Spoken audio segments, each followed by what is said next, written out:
स्वरागिनी अंतःकरण की कलम से जुड़ने वाले सभी श्रोतागण को मेरा कोटि कोटि नमन। हम अपने चैनल के माध्यम से यह कोशिश करेंगे कि जीवन के कुछ रंगों को लघु कथाओं और कविताओं के माध्यम से प्रस्तुत कर सकें। आज इस क्रम में हमारी पहल है। मैं सुषमा अपनी पहली लघु कथा अनोखे रिश्ते के माध्यम से हमारे जीवन का एक अलग, अचूक और अद्भुत रिश्ते का परिचय लेकर आई हूँ। तो चलिए इसकी शुरुआत करते हैं। स्वरा सिलाई मशीन पर मशगूल होकर अपनी बिटिया के जन्मदिन की फ़्रॉक सिल रही थी। कोई दुकान जो नहीं खुल रही थी इस लॉकडाउन के दौरान। घड़ी की तरफ देखा तो रात के 11 बज रहे थे। सभी लोग सो चुके थे। उसने सोचा झटपट थोड़ा काम निपटाकर मैं भी आराम कर लूँ, फिर सुबह उठकर घर के सारे काम भी करने हैं। तभी अचानक फ़ोन की घंटी बजी। इतनी रात में कौन हो सकता है? सवालों का सागर स्वरा के जहन में हिलोरे मारने लगा। घबरा उठती है वह जब कोई बेसमय फ़ोन कर देता है। कुछ कड़वी यादें ताज़ा हो जाती हैं। घबराहट में दौड़कर उसने फ़ोन उठाया। सामने से दबे स्वर में आवाज़ आई, कैसी हो? सो तो नहीं गई थी ना? मीरा, तुम? सब ठीक तो है ना? इतनी रात में? बताओ ना, क्यों इतनी रात में अचानक से? क्यों याद किया? स्वरा के प्रश्न खत्म ही नहीं हो रहे थे। बस ठीक ही हूँ, मन कुछ उदास था। कोई दुख दर्द बांटने वाला न था। सच कहूँ तो माँ की बहुत याद आ रही थी।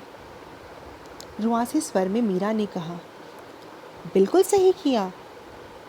मैं हूं ना तेरी बातें सुनने को कभी भी। दोस्त होते किस लिए हैं?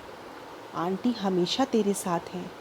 वह दूर कहीं बैठकर तुझे देखती हैं और आशीर्वाद देती हैं। उन्हें ज़रा भी अच्छा नहीं लगेगा तुझे रोता देखकर। स्वरा के ये हौसले वाले बोल ही थे जो मीरा को हमेशा उसकी याद दिला जाते थे। दोनों के बीच में एक समानता थी, दर्द का रिश्ता था। ये सभी रिश्तों से अलग होता है जिसमें दो लोग एक दूसरे के करीब इसलिए आते हैं क्योंकि उन्हें एक प्रकार की तकलीफ़ होती है और दूसरों की भावना को अच्छे से समझ पाते हैं। कुछ ऐसा ही दर्द का रिश्ता स्वरा और मीरा के बीच भी था। एक ऐसा अनोखा रिश्ता जिसकी नींव प्यार, अपनापन और समझ पर खड़ी थी और करुणा से सींची गई थी। ऐसे अद्भुत रिश्ते किसी लालच के मोहताज नहीं। उन्हें सिर्फ प्यार के दो बोल चाहिए होते हैं। इन्हें बस लगता है कोई उनकी बातें सुने और समझे। स्वरा अपने पिताजी के बेहद करीब थी। उनके जाने के बाद वह जगह खाली हो गई थी। उनसे जुड़ी यादें साए की तरह उसके साथ रहती थी। मीरा की माताजी उसकी शादी के तुरंत बाद ही चल बसे थे। कोई था नहीं ससुराल में जो उसकी भावनाएं समझ पाता। तो कहते हैं ना, अपने को खोने की तकलीफ़ का एहसास उसी को हो सकता है जिसने किसी को खोया हो। ऐसे मौक़ों पे एक स्त्री को उसकी माँ ही याद आती है। ऐसे में दोनों सहेलियों ने एक नए रिश्ते को ढूंढ निकाला, दर्द का रिश्ता।